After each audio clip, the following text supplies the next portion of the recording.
Здравствуйте еще раз, уважаемые зрители, уважаемые гости. У нас продолжается деловая программа, а именно мастер-классы в рамках 9-й республиканской выставки Saha Innovation. И у нас сегодня очень интересный гость, интересный спикер. Спасибо, заранее благодарим вас, что выкроили время в своем плотном графике и выступите сегодня перед нашими зрителями с очень интересной темой. А звучит она именно так: как с помощью инноваций создать большой бизнес. Тема серьезная, тема интересная, и я думаю, что она будет интересна и начинающим предпринимателям, действующим стартапам, и даже представителям крупных госкорпораций. Итак, спикер представит, раскроет тему и затронет такие пункты, как 4 этапа развития предпринимательства, что очень интересно всем нам будет. И далее, как развиваться без рисков, как себя обезопасить. И очень интересная часть – это какие основные причины развития и банкротства якутских предпринимателей. Как бы немножко неофициально назовем это фейл-коном, да, такой у нас будет импровизированный. И рад представить нашего спикера, а именно Джоустана Иванова, основателя консалтингового центра Focus Pro. Итак, Джоустан, вам слово. Спасибо. Спасибо, Николай. Меня зовут Иванов Джоустан. Видно меня, да? Ага. Меня зовут Иванов Джоустан, я основатель консалтингового центра Focus Pro. И сегодня у нас тема «Как с помощью инноваций создать большой бизнес». Скажу сразу, что я сам не инноватор, в инновациях вообще не разбираюсь. То есть я скажу это сразу, но я разбираюсь в бизнесе. То есть как создавать большие бизнесы, как это сделать, я в этом очень хорошо разбираюсь, потому что у нас через нас прошло очень много больших компаний, как с миллиардными оборотами, с оборотами там больше 100 миллионов, больше миллиона, то есть прошло очень много компаний через наши консультации и услуги. Сегодня мы что разберем? С точки зрения большого бизнеса и малого и большого бизнеса, и вообще в целом развития человека как профессионала, что нужно сделать для того, чтобы выйти на большой уровень, либо как руководитель, либо как бизнесмен, предприниматель. Поэтому мы сегодня будем разбирать 4 этапа развития человека в принципе, в целом. То есть это не только предприниматель, это можно развиваться также и как профессионал своего дела, как сотрудник, специалист, руководитель, директор по найму. Мы это будем рассматривать. При этом как развиваться без рисков. То есть можно развиваться без рисков спокойно по линии человека, сотрудника по найму, либо как предприниматель. Мы разберем много кейсов, и я буду рассказывать истории наших клиентов и моих знакомых. Какие основные причины развития и банкротства якутских предприятий? Будем также рассматривать много ситуаций, почему некоторые предприятия очень быстро растут, а некоторые почему-то не растут, либо даже банкротятся. Это мы будем разбирать сегодня. Все будет в примерах и по конкретной методике. Я сам основатель консалтингового центра Focus Pro. Что такое консалтинг? Консалтинг – это, если перевести на простой язык, консультации. То есть это центр, который оказывает консультации в основном для коммерческих предприятий. Через наши услуги прошли уже достаточно много компаний, и мы специализируемся на том, что обучаем, консультируем по теме маркетинг, систематизация процессов, финансовая часть, чтобы больше было доходов и прибыли, и по управлению персоналом. То есть оказываем услуги, которые работаем конкретно на рост прибыльности, продажи, и самый основной показатель мы считаем рост зарплатной части в коллективе. Через мои услуги, лично через мои услуги консультации прошли уже много компаний. Вот если основных считать, это Азбука констовары, Оптимист, Сказка для малышей, Элеком, Татеин, Рестор, Зеленая аптека, Каменек, Вещик. Наверное, вот некоторые компании знаете. В основном торговля, но сейчас много клиентов также с общепита, производство, услуги, даже банки, даже администрация ВУЗов, то есть уже достаточно большое количество клиентов. То есть мы консультируем по разным темам и при этом для разных компаний. То есть раньше мы консультировали большие компании, сейчас уже больше мы делали акцент на малые компании, также для начинающих предпринимателей. Например, вот из больших компаний CPT через нас прошли компания Элеком, это электротовары, Оптимист, у них 3 торговых центра и больше 5 магазинов. Это Мистер Бин, у них больше 8 островных магазинов, Сказка для малышей и многие-многие другие. Вот Виктория мебель, то еще есть Камелек посуда, также Оптимисты еще раз проходили всем коллективом и многие-многие другие компании. То есть уже более 1000 клиентов на разные услуги, либо консультации небольшие, либо мы некоторых сопровождаем. Сопровождение, когда мы берем коллектив и полностью доводим до результата. Обычно сопровождаем где-то полгода. Конечно, я не один, у нас объединение консультантов. Сейчас у нас в штате 16 человек, и вот мы оказываем услуги совместно. Вместе сопровождаем, консультируем. И на чем основывается вот именно конкретно мой опыт? Это на том, что я я родился в семье предпринимателей. У меня все просто, вот я родился в семье предпринимателей, отца зовут Иванов Иван Иванович, а мать зовут Иванова Оксана Афанасьевна. То есть у меня никогда не было сомнений, чем я буду заниматься, я всегда знал, что буду предпринимателем. И отец, я всегда видел вот отца с детства, как он сам делал бизнес, как работал с маленького состояния. Например, он сначала был коммерсантом, продавал на рынках, делал выездные продажи по селам и так далее. Поначалу у нас был условно магазин на дому, склад был на дому, у нас это наш дом. Также склад был на улице, то есть маленький контейнер, и потом построили небольшой магазинчик в Вилюйске. Это все в городе Вилюйске, Вилюйский УЗ. Первый магазинчик был у нас такого вида, и в то время я и моя сестренка всегда помогали родителям, отцу и матери, и вот все вместе работали.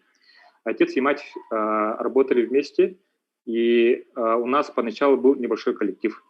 То есть был небольшой коллектив в ЛУСе. Когда я закончил школу, у нас, в принципе, был коллектив из 15 человек. То есть образовался коллектив, у нас росли продажи как с каждым годом, расширение штата с каждым годом, и всегда мы шли на развитие.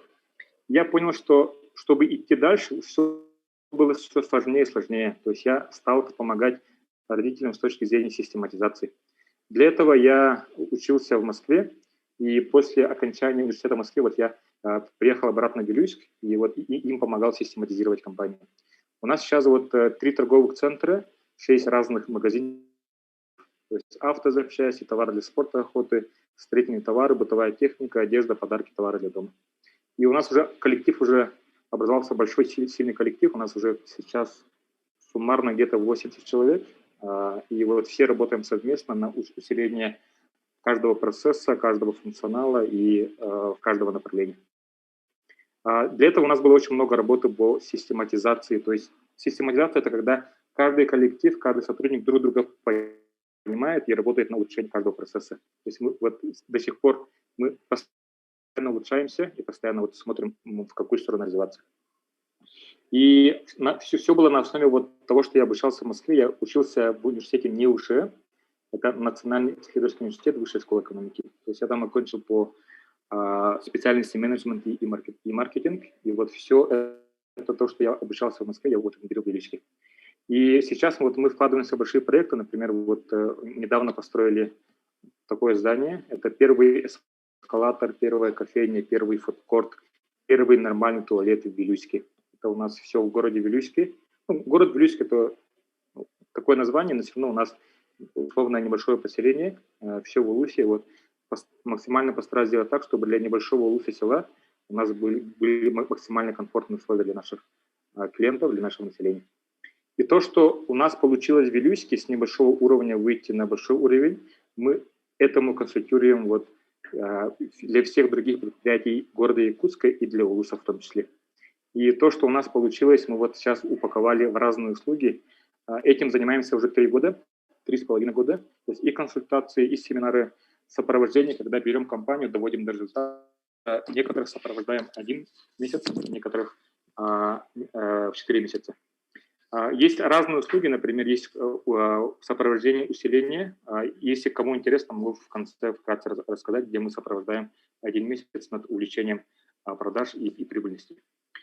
Сейчас я расскажу наш опыт консультации, точнее не консультации, вообще я расскажу, какие основные бывают причины того, что предприятие не развивается. То есть некоторые предприятия остаются на маленьком уровне, некоторые выходят на средний уровень, но почему-то даже дальше не растут. А некоторые компании растут, постоянно вкладываются в развитие и с каждым годом все сильнее и сильнее. И для этого вот мы условно разделили каждое предприятие, каждого человека, сотрудника и предпринимателя на 4 уровня.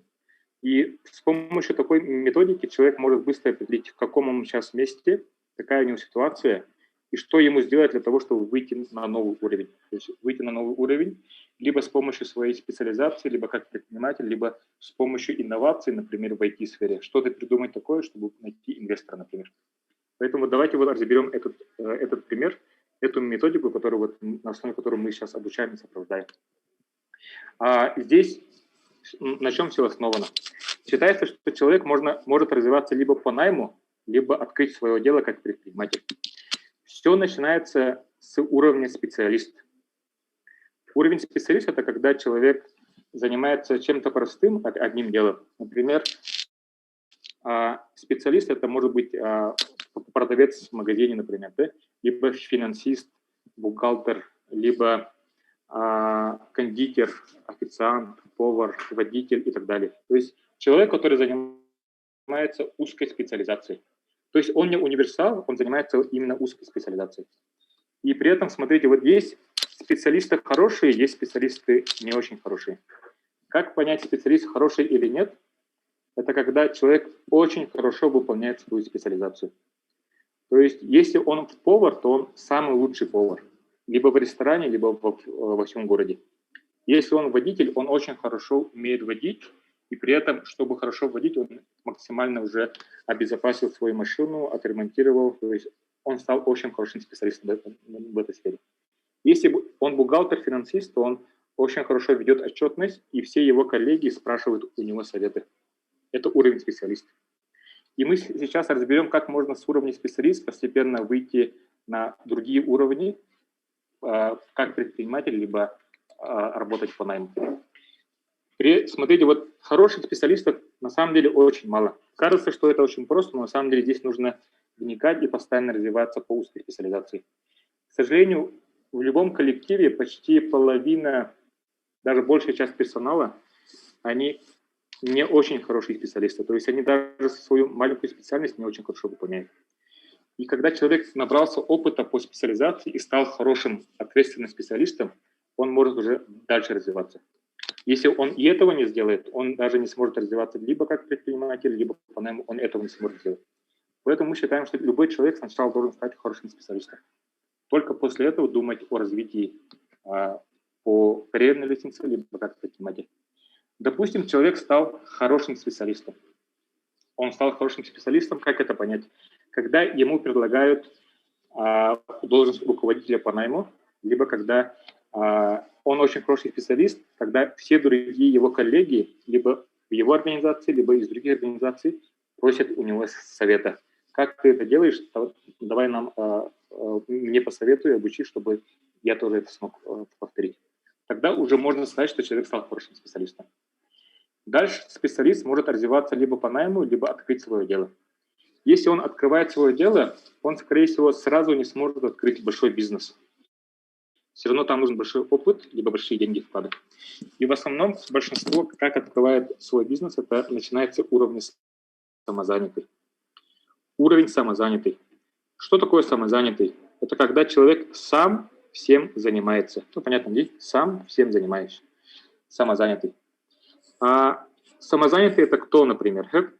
Допустим, это кондитер, работал в кондитерском цеху по найму, потом был специалистом, потом открыл свою кондитерскую на дому. То есть нету большого цеха, просто на дому сами пекут торты и сами обзванивают клиентов, либо находят, либо через Инстаграм делают рекламу и обрабатывают клиентов, делают торты и доставляют до клиентов.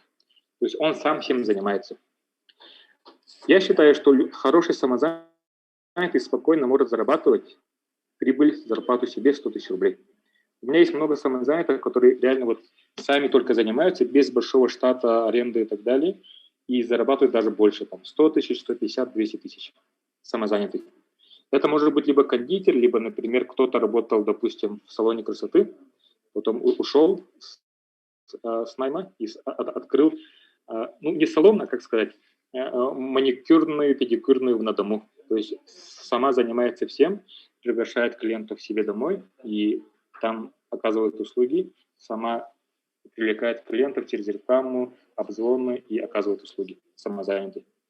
И либо это кто может быть? Например, кто-то был бухгалтером по найму, потом уходит с найма открывает маленькое аутсорсинговое агентство, например, и берет 10 клиентов по 10 тысяч, допустим, и зарабатывает 100 тысяч. Либо, например, кто-то работал в транспортной компании. Работали в транспортной компании водителем, уходит с транспортной компании, берет кредит, покупает грузовик, и уже как водитель грузовика зарабатывает как самозанятый. У меня есть, например, друзья, даже одноклассники, которые зарабатывают 200-300 тысяч. То есть у них нет большого бизнеса, но они с грузовиком уже доставляют товары до улусов и спокойно зарабатывают 10-30 тысяч в месяц. Хороший самозанятый может зарабатывать больше 100 тысяч. Если человек не очень хороший самозанятый, он, конечно, ему будет сложно привлекать клиентов, продавать, там, оказывать услуги, и постепенно у него даже будет зарплата меньше, чем как специалиста. Поэтому очень важно сначала стать хорошим специалистом и только потом переходить на самозанятость. 100 тысяч. Хороший самозанятый может зарабатывать 100 тысяч. Но почему не все хотят переходить в самозанятость? Почему? Потому что человек здесь сам должен всем заниматься. Он должен и клиентов находить, и рекламу запускать, и общаться, и оказывать услуги. То есть он должен все делать сам. Из-за этого очень много стресса. И при этом здесь получается, что если человек работает очень много, условно там 100 часов в неделю, например, да, там, с утра до ночи, он будет много зарабатывать. Если он заболеет, то вообще никакого заработка не будет. Поэтому и не все хотят самозанятость, потому что это очень требует много стресса. И кто работает на уровне самозанятости, только те люди, кто очень любит свое дело и готовы вот там годами, десятками лет заниматься вот этим делом. Допустим, там люди, им в кайф работать как водитель грузовика, и со своим грузовиком там могут годами возить товар, и им, допустим, это в кайф. Только такие люди обычно здесь остаются на этом уровне, самозанятых. Если специалист все-таки не хочет уйти в самозанятость, кем он может стать? Он может стать руководителем. Руководителем по найму небольшого отдела. Считается, что руководитель это пока не директор, это маленький отдел. Руководитель считается, что это небольшой штат до 7 человек. Обычно это бывает 3, 5, 6, 7 человек в маленьком отделе. Руководитель маленького отдела. Кто такой руководитель? Есть хорошие руководители, есть плохие руководители.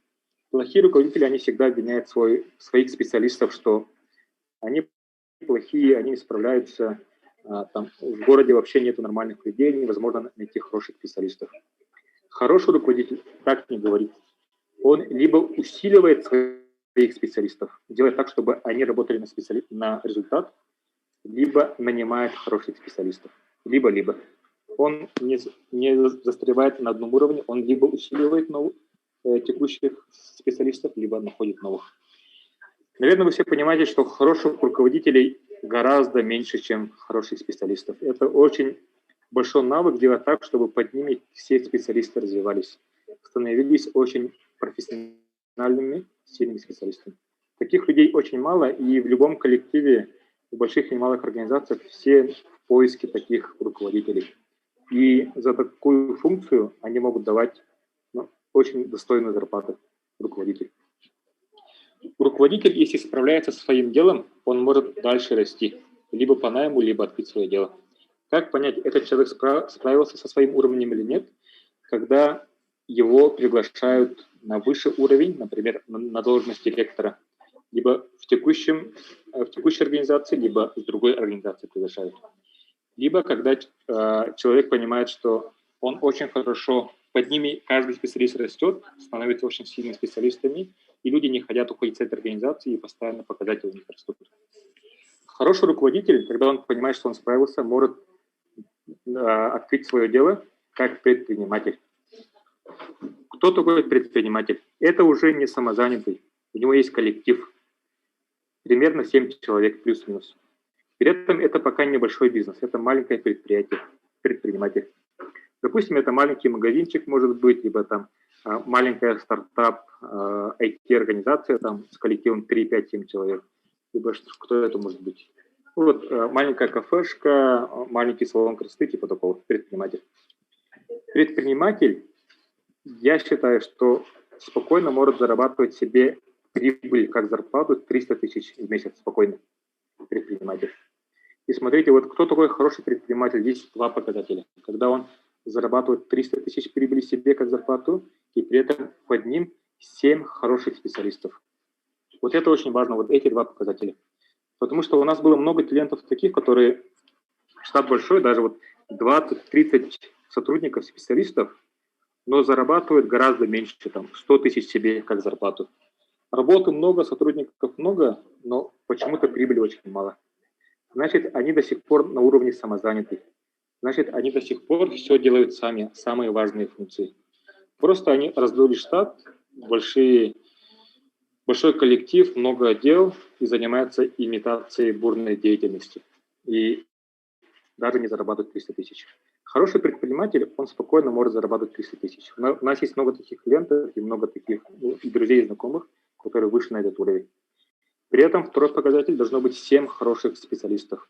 Что это означает? Когда есть 7 хороших специалистов, которые работают как минимум 1 год, и они профессионалы своего дела и никогда не обвиняют там руководителей, предпринимателей, что там все плохо, спокойно занимаются своим делом и растут как профессионал своего дела. Такой человек может считаться предпринимателем.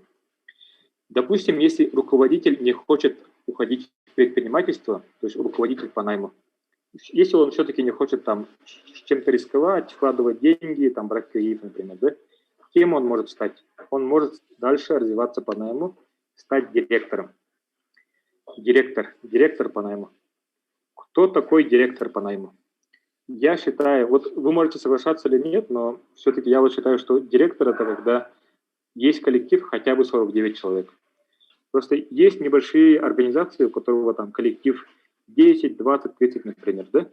Если коллектив небольшой, то все равно этот директор занимается некоторым функционалом руководителя. Потому что считается, что в больших организациях все равно есть 7 функций. Это какие функции? Вот стратегия, работа с персоналом, продажи, отдел продаж, рекламный отдел, отдел финансов, отдел снабжения, производства, оказания услуг, отдел качества и отдел развития. То есть есть таких 7 основных функций. Если коллектив маленький, то невозможно найти 7 заместителей. То есть директор работает условно с 7 заместителями. Под ним должно быть 7 сильных руководителей. 7 сильных руководителей, заместителей с очень хорошей достойной зарплатой, которые управляют условно с 7 хорошими специалистами. Поэтому 7 на 7 – 49.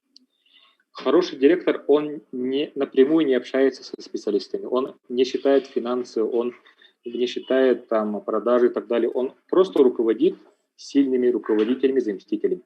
Вот этот человек уже называется хороший директор, профессионал своего дела. То есть его задача либо находить сильных руководителей, либо их выращивать, усиливать, таких руководителей. Хороших директоров очень мало. Ну, их реально очень мало. То есть это очень сложный навык. То есть это уметь управлять большим коллективом, строить сложные бизнес-процессы, учитывать все нюансы, там и финансы, и коллектив, это лидер большой организации. То есть таких людей очень мало. С навыком хорошего директора. При этом хорошему директору в любой организации, ну, в коммерческих организациях, готовы платить очень хорошие доходы как зарплату. То есть все в поиске, наверное, вы знаете понимание, исполнительный директор. В любых коммерческих организациях все в поиске хорошего исполнительного директора, чтобы выйти из текучки и заниматься только стратегией. Исполнительный директор – это кто такой? Который управляет 49 людьми, сильными людьми, и который каждый год увеличивает и продажи, и прибыль. То есть с каждым годом у них растут и продажи, и прибыль. Когда владелец уже в текучку не залезает, исполнительный директор все делает, и когда все растет. Таких людей, конечно, очень мало. Все готовы их брать в партнерство, либо там в долю, либо давать очень хорошую зарплату. Директор. Директор кем может дальше стать? Либо дальше развиваться внутри организации, либо открыть бизнес. Почему? Потому что если он справился управлять большим коллективом, и в этой коммерческой организации доходы, продажи, прибыль каждый год растут, то почему бы ему не открыть бизнес свой? Бизнес – это уже не маленькое предприятие, это уже большой бизнес. Большой бизнес – это когда также есть хотя бы 49 сотрудников. когда уже есть большой коллектив, большие доходы, большие расходы и прибыли, когда уже есть большой бизнес, большая бизнес-империя. Хороший бизнесмен спокойно может зарабатывать 1 миллион. Ну, с больших доходов 1 миллион себе как зарплату уже может обеспечивать. Хороший бизнесмен. Конечно, есть бизнесмены, у которых там коллектив даже больше 40 сотрудников, в прибыли зарабатывают даже меньше, чем предприниматель. У некоторых бывает, что прибыльность там 200 тысяч. То есть хорошие бизнесмены, есть плохие бизнесмены, которые не справляются со своим уровнем. Вот смотрите, вот здесь человек может либо с уровня директора перейти в бизнес, либо уровня на другой уровень очень сложный. 7 лет не могут выйти с одного уровня на другой уровень. Например, нам, вот, чтобы выйти в Вилюйске с родителями с уровня с какого года? 2013 года, вот почти в 10 лет систематизировали все процессы, чтобы выйти на этот уровень. Когда есть 7 сильных руководителей и заместителей, и они уже всеми текущими делами занимаются. Например, у меня сейчас родители вышли на этот уровень, зарабатывают гораздо больше миллиона в месяц, и вышли на этот уровень, уже в текущий вообще не залезают. То есть сотрудники сами уже считают зарплаты, ставят план продаж, нанимают персонал, занимаются рекламой, привлечением клиентов. То есть всей текущей работой занимаются сами руководители. И сейчас у нас есть уже исполнительный директор, который всем этим руководит. Бизнесмен. Уровень бизнесмен. Допустим, директор по найму не хочет открывать свое дело, бизнес. Он, допустим, хочет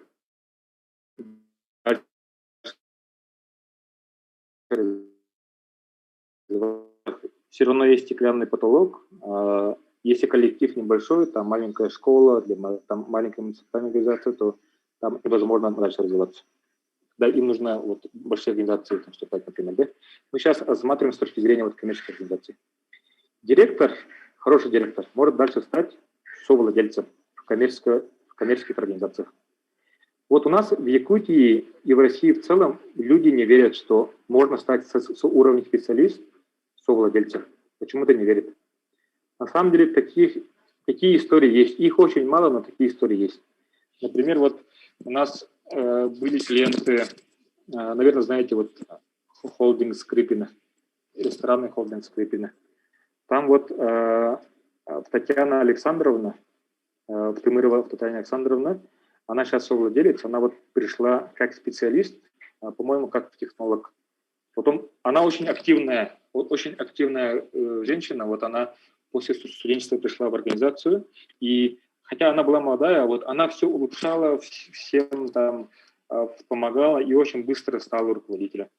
Потом даже будучи руководителем небольшого отдела, она тоже всем помогала, все улучшала. Вот она человек, который постоянно хочет развиваться, и стала директором. Стала директором большого коллектива. У них сейчас коллектив, если не ошибаюсь, 200 тысяч человек. Это вот рестораны «Панда Журавль», «Вок-кафе», «Сити Пицца», там кейтеринг, еще кондитерские сладкие мечты. Вот она вот руководит большим коллективом. Потом, когда она хорошо справилась с уровнем исполнительный директор, Александр Скрипил предложил ему совладение. Давай, ты от меня не уходи, давай вместе работать там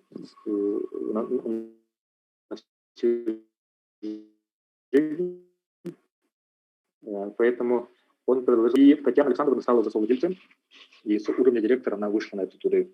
И сейчас у него есть исполнительный директор, она вот как совладелец управляет всеми организациями как совладелец. То есть она очень быстро выросла отсюда сюда. Еще какие есть примеры? Например, еще один наш клиент, Оптимист, компания, наверное, знаете, группа компаний Оптимист. У них есть 3 торговых центра: Оптимист, Оптимист Проф, часть здания Апельсин, еще больше 5 магазинов одежда, люстры и так далее. К ним сколько лет назад? Наверное, 15-20 лет назад, скорее всего, да, пришел на работу как специалиста Руслан. Руслан, он был сначала продавцом или грузчиком, потом стал заведующим, потом стал управляющим, и ему Иван Васильевич, это владелец Оптимиста, предложил стать совладельцем и открыть магазин. Магазин называется Wallmaster. Wallmaster. Это магазин обоев, торговый центр Финиспроф. Наверное, знаете, где?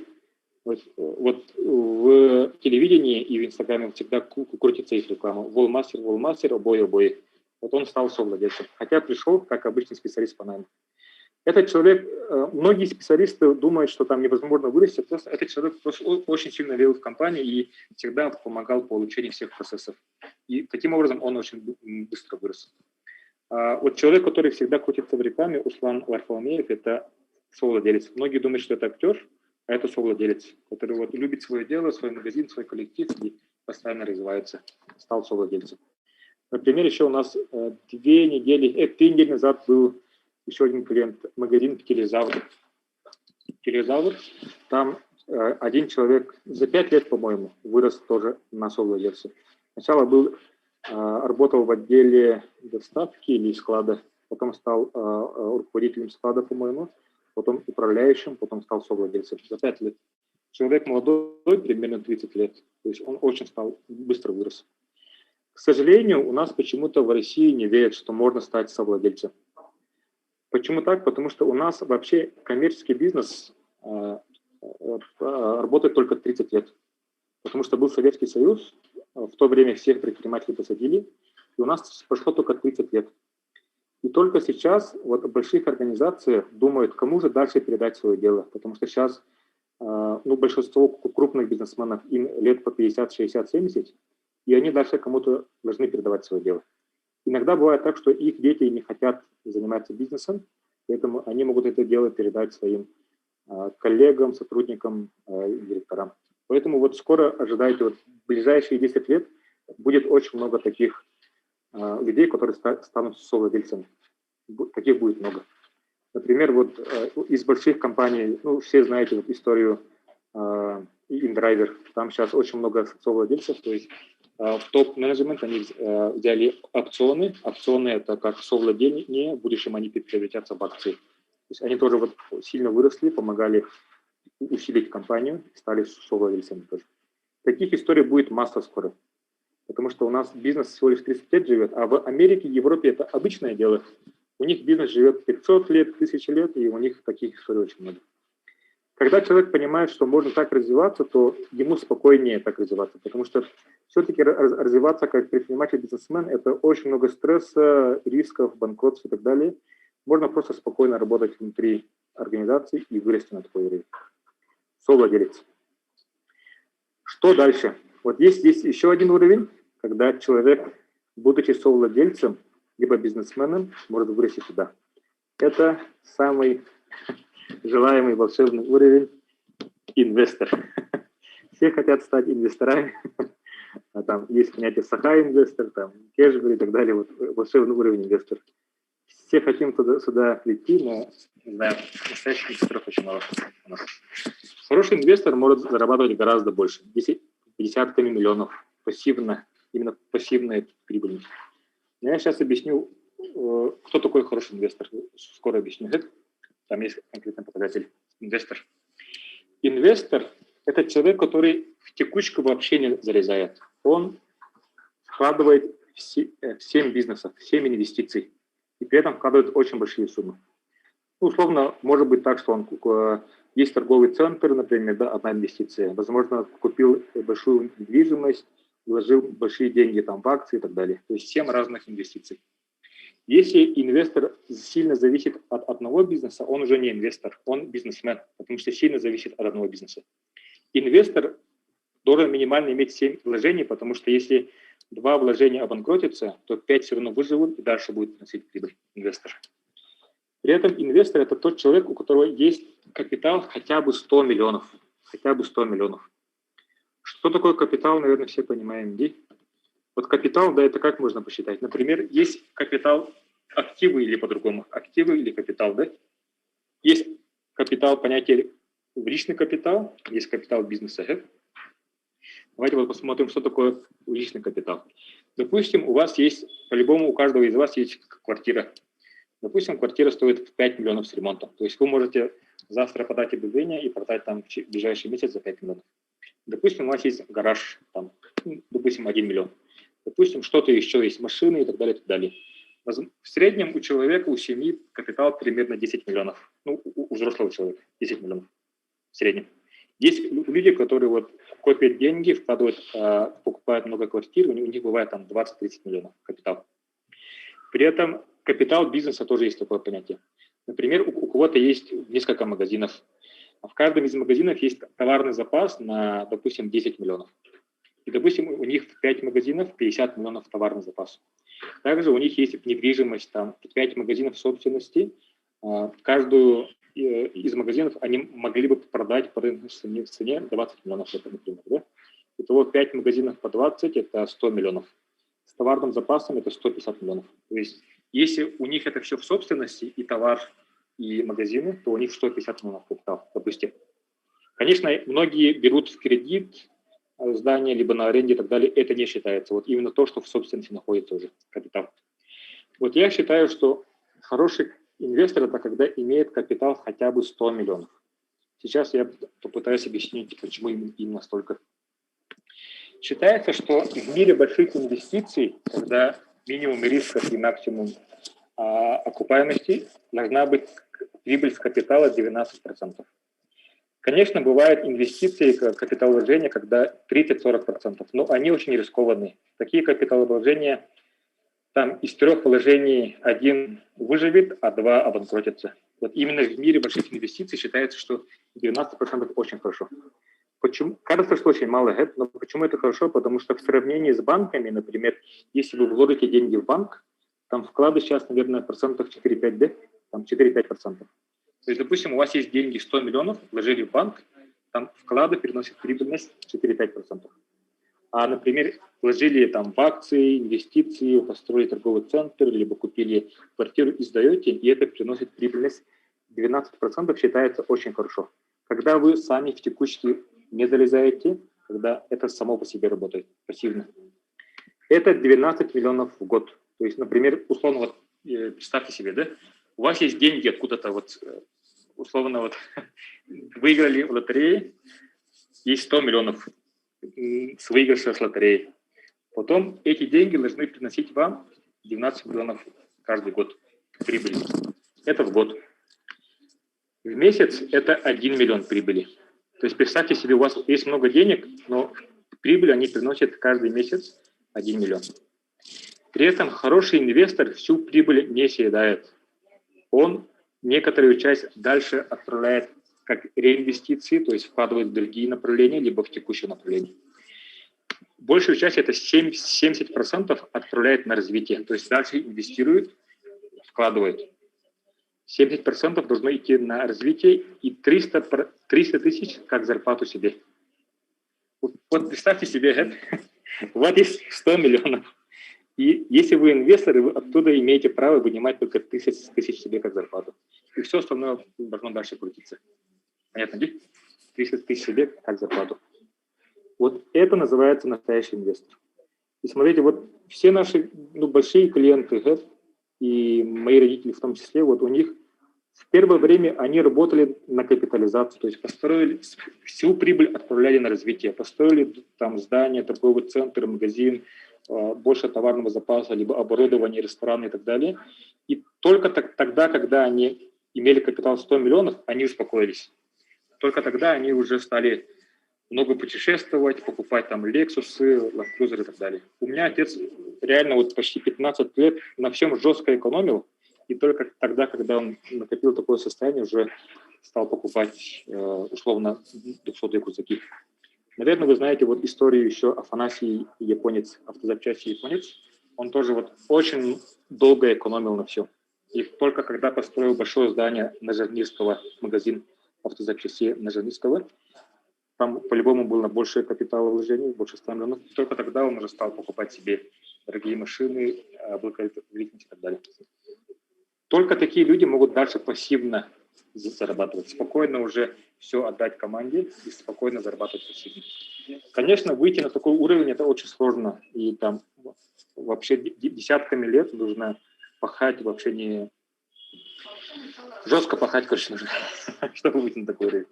Но только такие люди – это хорошие инвестора на самом деле. И смотрите, вот, конечно, кажется, что 30 тысяч очень мало, но если они будут дальше, если будут дальше реинвестировать, это превратится постепенно в 1 миллиард, и они могут уже пассивно 3 миллиона спокойно себе как зарплату инвестора иметь. При этом есть инвестора, которые вложили там 1 миллион в какие-то квартиры, акции и так далее, и думают, что они стали инвесторами. Но смотрите, вот настоящий инвестор с 1 миллиона в среднем имеет прибыльность в год 120 тысяч, в месяц 10 тысяч, и он отсюда имеет право себе на зарплату только 3 тысячи иметь. Хотя вложил миллион и имеет право только 3 тысячи. Поэтому это не инвестор. Конечно, невозможно себе на 3000 рублей обеспечивать зарплатой. Поэтому все равно параллельно они работают либо как сотрудник, либо как предприниматель, и вот постепенно накапливают капитал. Только такой человек может считаться инвестором, большим инвестором. Вот, и смотрите, вот, то есть путь инвестора, он очень длинный, долгий и сложный. И не всем сюда нужно, я считаю. Вот здесь кажется, что человек, инвестор, человек способный и хороший, а специалист самозанятый кажется, что плохой. Я так не считаю. Вот я считаю, что каждый человек должен найти свое дело. Либо как директор, либо как руководитель, либо как предприниматель, либо как бизнесмен. У всех разный путь развития. У всех совершенно по-разному. Я считаю, просто человек должен понять, где он хочет развиваться и что ему больше по душе. Например, допустим, да, вот очень условно вот сейчас расскажу. Допустим, представьте себе, в Италии есть небольшой ресторанчик. Есть предприниматель, допустим, назовем его предприниматель-ресторатор Марио, допустим. Да? У него есть небольшой ресторанчик, живет на берегу моря, Средиземного моря. Каждое утро просыпается, у него есть просыпается, и он живет своим маленьким ресторанчиком. Небольшой ресторанчик, 7 человек работает, там повара, официанты. И это небольшой ресторан, это маленький ресторанчик. И он спокойно уже управляет своим маленьким бизнесом. Зарабатывает 300 тысяч, и он этим живет, кайфует. Каждый день встречает гостей, с каждым общается с поварами, официантами. Ему именно такое положение очень нравится. А если бы он стал бизнесменом, допустим, если бы он открыл 100 ресторанов по всей Италии, да, это вообще другой уровень. Ему этого не надо, потому что ему нравится вот в маленьком бизнесе общаться с клиентами, с коллегами, а большой бизнес – это уже очень большая структура, там находить инвесторов, партнеров, там большие риски, вложения, много там систематизации, финансовой отчетности. Это вообще не его, Его путь именно как развитие предпринимателя. А есть люди, наоборот, которые хотят развиваться как бизнесмены. То есть это очень сложные процессы, там риски, капиталовложения, находить партнеров, там, агрессивно работать с конкурентами и так далее. Им это в кайф, работать как бизнесмен. Поэтому у всех разный путь развития. Некоторым нравится работать как самозанятый. Например, кто-то вот спокойно водит грузовик, доставляет до улусов, кто-то работает как, допустим, фотографы, видеоблогеры и так далее, эксперты, консультанты, например, да? Либо же, скажем, кто-то имеет небольшой блог в YouTube либо в Инстаграме и на этом зарабатывает. При этом некоторые самозанятые эксперты, блогеры даже могут зарабатывать гораздо больше, чем бизнесмены-инвестора. Вот здесь, на самом деле, вот такой путь – это не всегда верный. Здесь кажется, что больше, но на самом деле иногда некоторые самозанятые зарабатывают даже больше. Например, условно, да, вот артисты, блогеры, ведущие, да, допустим, ведущий Иван Ургант. Иван Ургант, знаем все, это программа «Вечерний Ургант». Иван Ургант, он что делает? Он ведет программу «Вечерний Ургант», но он также дополнительно зарабатывает как ведущий тамада там, на корпоративах, свадьбах, на больших концертах, например. Да? Каждый корпоратив в качестве ведущего у него стоит сколько, знаете, да? 8 миллионов. Было 3 года назад. 3 года назад он брал с каждого корпоратива 8 миллионов. Сейчас по-любому больше 10 миллионов. Если он проведет в месяц 4 корпоратива, это 40 миллионов. То есть это без никаких больших бизнес-структур, там, большого коллектива, аренда, расходы, доходы, там, финансовая отчетность, инвестирование. как самозанятый он спокойно зарабатывает 40 миллионов. Спокойно. Конечно, он уже с этих денег по-любому инвестировал в разные недвижимость, акции и так далее. Оттуда тоже он пассивно имеет. Но у него нет большого коллектива, которому он каждый день мотивирует, контролирует. Он спокойно так и работает. Например, условно тоже вот Моргенштерн по-любому тоже много при этом заработал здесь и также инвестировал, наверное, знаете, ресторан Кайф ресторан. Тоже он сюда вложил. То есть здесь желательно найти просто свое предназначение. Либо как бизнесмен, либо как предприниматель, либо как самый самозанятый, либо как специалист, либо как руководитель, либо как директор. У всех разный путь развития. При этом в каждом из этих путей можно развиваться как личность, как профессионал, и от этого тоже много зарабатывать, и от этого реально получать кайф. Просто многие люди, бывает так, что работают не в том месте и не на том уровне, из-за этого стрессуют и не получают удовольствия. Просто найти свой путь и там развиваться, улучшаться каждый год. Вот я это считаю, что основная ошибка многих людей и то, что они стрессуют и не развиваются вообще в своей деятельности. И здесь это ошибка всех. Это и у людей по найму, и своего дела, то, что они пытаются либо быстро перескочить, либо работают не на том уровне, либо не на том месте. И при этом вот у нас тема же была чуть-чуть другая, да, у нас как с помощью инноваций выйти на большой бизнес. Вот есть бизнесмены, а есть инноваторы. Например, условно, допустим, кто-то придумал инновацию. Он либо может придумать инновацию по найму как специалист, либо как самозанятый, то есть иметь небольшой стартап-проект, например, да, либо сам, либо там 2-3 человека. Он может здесь придумать очень хороший стартап-дело, например. При этом, конечно, ему нужно искать инвесторов и бизнесменов с хорошим опытом. Если они хотят сами очень долго сюда расти, то будет очень сложный путь. Если человек придумал... Инновация – это такое дело, где человек должен постоянно прокачиваться по своей узкой специализации. Если он сам будет строить там большие бизнесы, там большой коллектив, там финансовую отчетность, конечно, он по своей специализации не сможет развиваться. Поэтому очень важно вот по своей специализации постоянно развиваться как инноватор, как специалист, эксперт и находить партнеров. Возможно, это инвестора, возможно, это бизнесмены и так далее. А есть люди совершенно другие. Они не самозанятые, они не эксперты, они не инноваторы. Это люди, которые умеют строить большие бизнесы и вкладывать в это деньги, инвестора. Им, наоборот, нужны такие люди, инноваторы. При этом, если у вас, допустим, нету инновационной идеи, какой путь самый простой и быстрый, например? Допустим, мой отец, он сначала был специалистом в деревне, в селе. Потом стал руководителем в Вилюйске. Он работал по найму. Потом стал исполнительным директором в молокозавод в Вилюйске. Он здесь очень быстро набрался опыта по найму. То есть он уже спокойно мог понимать, этот человек хорошо работает или нет. То есть он набрался опыта руководителя, быстро нанимал, быстро увольнял, заставлял всех работать на результат, мотивировал, считал финансы и так далее. То есть он здесь набрался опыта. Только потом он открыл небольшое предприятие и сейчас вышел на уровень бизнеса и сейчас уже инвестирует в большие проекты. Либо еще один из наших клиентов, например, в Сунтаре. Возможно, знаете, вот в Сунтаре есть сеть магазинов Татеина. И знаете, да, вот у них больше 20 магазинов, есть еще общепит, производство, вообще очень много направлений, работает где-то 400 человек.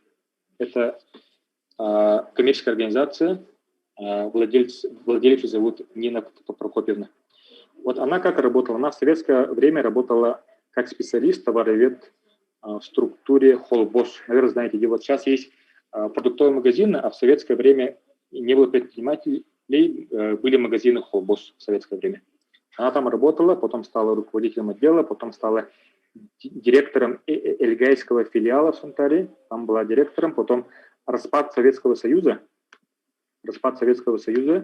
и она стала предпринимателем. То есть открыла сначала один небольшой магазинчик, потом второй, третий, потом уже построила большую сеть магазинов, больше 20 магазинов, и сейчас инвестирует в большие проекты. там вложили большие деньги в молокозавод, там завод по сэндвич-панелям, полистиролу и так далее. То есть они вот вкладывают в большие проекты. Это очень большой уровень бизнеса. Но как она это сделала?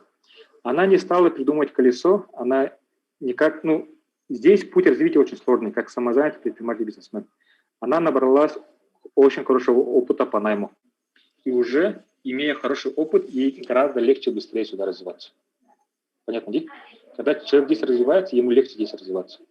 А многие, к сожалению, что делают? Вот смотрят много мотивационных курсов, там, обучения и так далее. Даже не будучи хорошим специалистом, открывают небольшой бизнес, пытается дальше расти, там, кредиты, долги и так далее, потом банкротится и обратно уходит как специалист.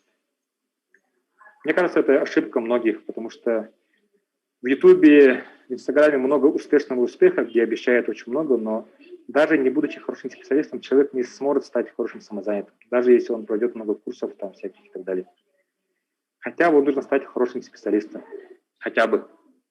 Потом руководителем, директором. Либо, став хорошим специалистом, уже открывать свое маленькое дело, потом все больше и больше. Понятно, Ди? То есть хотя бы это сделать, уже будет дальше ясно, что делать. Вот, к сожалению, вот это ошибка многих людей, которые годами находятся на одном уровне, даже не будучи хорошим специалистом, всегда думают, что, возможно, я когда-то открою свой бизнес, стану директором и так далее, но этого не делают, потому что у них есть всегда сомнения.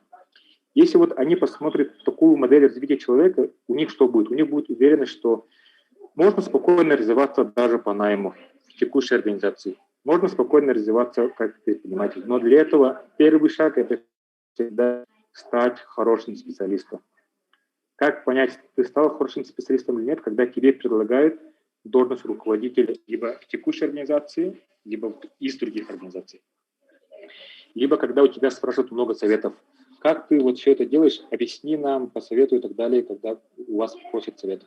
Тогда это сигнал о том, что можете развиваться дальше либо как самозанятый, либо руководитель. К сожалению, многие, реально, по-любому знаете, большинство сотрудников в любых организациях, они даже здесь не стали хорошим специалистом и думают о других сферах и долгое время находятся там. Если все будут развиваться как специалист, руководитель, директор, то у нас в целом вся экономика республики будет развиваться. Вот это наша основная миссия консалтинга Центра Focus Pro. Вот мы работаем над тем, чтобы усиливать не только бизнесменов-предпринимателей, мы усиливаем каждый коллектив, каждого руководителя, специалиста, директора. У нас есть много консультаций, услуг, семинаров, курсов для разного уровня людей. Раньше работали только с бизнесменами, сейчас работаем с предпринимателями, с начинающим бизнесом и также помогаем специалистам, руководителям, директорам там усиливаться как профессионал.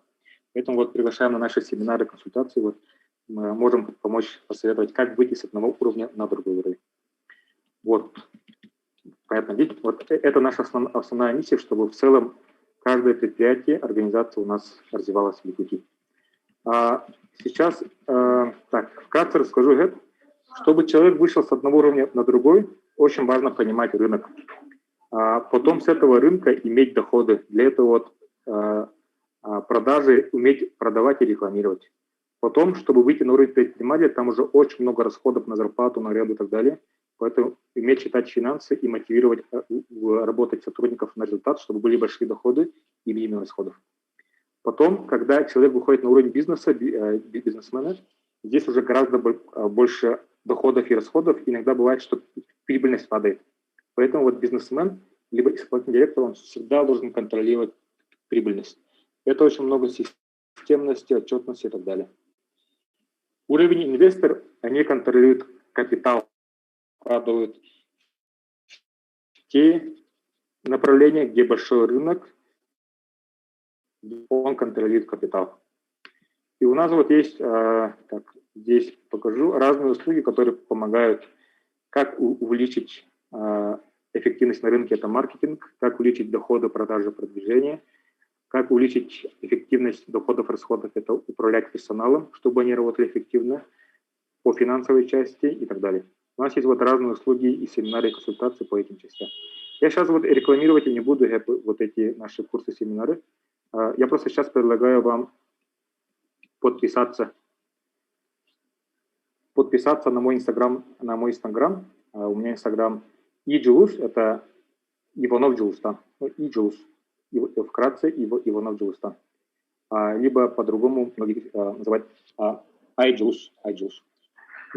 Подпишитесь на мой инстаграм, мы вам отправим ссылку на видео. Есть очень хорошее видео, которое буквально до 20 минут человек понимает, что ждет твой бизнес в ближайшие 3 года. Это будет полезно как для коммерческих предприятий, так же и для некоммерческих, потому что там все равно вот там видно, что все влияет на бизнес и некоммерческие организации. Также там видно человек, если предприниматель, ваш бизнес что ожидает, спад или рост, там очень хорошо все видно, короче. Также вот мы структурно объясняем. Либо если человек хочет открыть бизнес, например, то какие бизнесы стоит открывать, а какие не стоит открывать. Также мы вот в простом в таком формате объясняем, что будет ждать ваш бизнес и на что направить внимание, чтобы был сильный рост. Есть такое бесплатное видео, мы вам отправим. Подпишитесь на мой инстаграм, можете написать в директ, отправьте бесплатное видео, мы вам отправим ссылку. Хорошо? На этом все. Давайте обратную связь. Было ли полезно? Вот очень странно общаться с тем, если нет аудитории. Спасибо, Джилустан, очень было интересно. Прям час прошел незаметно, если честно. Прям слушал. И наши зрители, надеюсь, тоже им понравилось, было полезно. Тут мои коллеги тоже пишут, что очень интересное выступление, тема. Тем более спасибо, что привели яркие примеры, потому что простым людям понятно, да, когда вот есть живые примеры, мы, возможно, их даже знаем, историю успеха, провала и так далее. И вот не вопрос, а просто вот что бы вы пожелали начинающим, такая немножко мотивашки, да, от вас, начинающим предпринимателям? Если человек начинающий, вот определите, вы хороший специалист или нет. Если вы очень хороший специалист, значит, у вас уже есть уровень опыта такой, чтобы дальше развиваться. При этом определите, вы хотите развиваться по найму, либо как бизнес. Если вы понимаете, что ваша текущая работа, в основном, если это коммерческая работа, позволяет там расти, допустим, как в Виндрайвере, Майтоне, да, то по-любому, если будете там прокачиваться, вы будете расти как руководитель, директор, возможно, и даже совладелец, как в Виндрайвере. Если ваша текущая работа это не позволяет, то ищите те пути, те организации, где можно так вырасти. Условно, вот в Виндрайвере, условно говорю. Да? Либо, если даже так будете расти, то у вас будет больше опыта, чтобы потом открыть бизнес свой. Можно развиваться как самозанятый предприниматель, но здесь что очень важно понимать, чтобы это дело вам очень сильно нравилось. Если вам это дело не будет нравиться, будет тупо из-за денег там работать, все равно вы прогорите постепенно.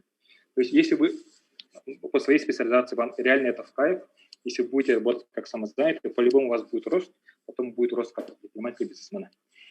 Многие люди думают, что бизнес – это только про деньги. На самом деле, если человек там работает эффективно, только тогда будут деньги. А чтобы было эффективно, человеку это должно нравиться. Вот поэтому определите, вот, что вам нравится и где вы хотите вот развиваться. Мне так кажется. Спасибо, Джилустан, да, очень интересное пожелание, обязательно запомнить надо. И, конечно же, да, уважаемые зрители, в записи все ссылки тоже будут доступны. Подписывайтесь. Это была консалтинговая компания Focus Pro и его руководитель, спикер-основатель Иванов Джилустан. Спасибо. Всем до связи, а уважаемые зрители, дальше завтра тоже у нас ожидает несколько мастер-классов, поэтому следите за анонсами, все анонсы и вся информация у нас будет в Инстаграме на странице Технопарка и на сайте sahainnovation.ru. Всем спасибо, Джилустан, было круто. Спасибо.